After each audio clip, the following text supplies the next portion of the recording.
લોકસભાની ચૂંટણીમાં ગુજરાતમાં મતદાન થાય તે અગાઉ જ સુરતમાં ભાજપની જીત થઈ છે।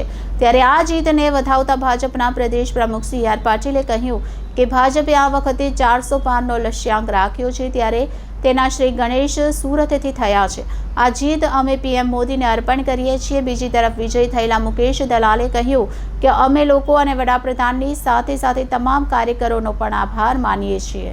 ભાજપના ઉમેદવાર મુકેશ દલાલ બિનહરીફ થવા પર ભાજપના પ્રદેશ પ્રમુખ સી.આર. પાટીલે શુભેચ્છા આપીને કહ્યું કે વડાપ્રધાન નરેન્દ્ર મોદીને આ જીત અમે અર્પણ કરીએ છીએ। આ જીત દેશની સૌપ્રથમ જીત છે। કોંગ્રેસે ખોટા આક્ષેપ કર્યા હતા, વહીવટીતંત્ર પર ગેરસમજ ઊભી કરવા પ્રયત્ન કર્યા હતા, પરંતુ તેમાં તેમની જીત થઈ નથી। સુરત સિવાયની બાકીની 25 સીટો પણ જીતીને તમામ 26 કમળ મોદી સાહેબને અર્પણ કરવાના છીએ। જે સમર્થન પ્રાપ્ત થાય છે તેના કારણે કાર્યકર્તા ઉત્સાહમાં છે। મોદી સાહેબની ગેરંટીમાં સૌ કોઈને વિશ્વાસ છે। ગુજરાત મોડલ બાદ દેશનું મોડલ લોકો સામે મૂક્યું છે। સર્વાંગી વિકાસ સાથે સૌ કોઈનો સાથ અને સૌ કોઈનો વિશ્વાસની વાતને સમર્થન મળી રહ્યું છે, તેમ પાટીલે વધુમાં જણાવ્યું હતું। सीट आज बिनहरीफ कलेक्टर श्री ने डिक्लेयर की है।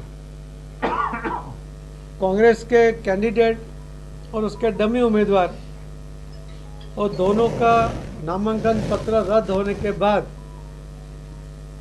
हमारे भारतीय जनता पार्टी के कैंडिडेट श्री मुकेश भाई दलाल और अन्य 8 लोग इलेक्शन में थे और वो 8 लोगों ने आज विड्रॉल का लास्ट दिन था। उन्होंने अपना नामांकन पत्र वापस लेने के कारण सूरत कलेक्टर श्री ने हमारे भारतीय जनता पार्टी के कैंडिडेट श्री मुकेश भाई दलाल को बिनहरीफ डिक्लेयर किया है। ये पहला कमल है जो मोदी साहब का 400 कमल का लक्ष्यांक है, उसको हम सूरत से पहला कमल उनको अर्पण कर रहे हैं।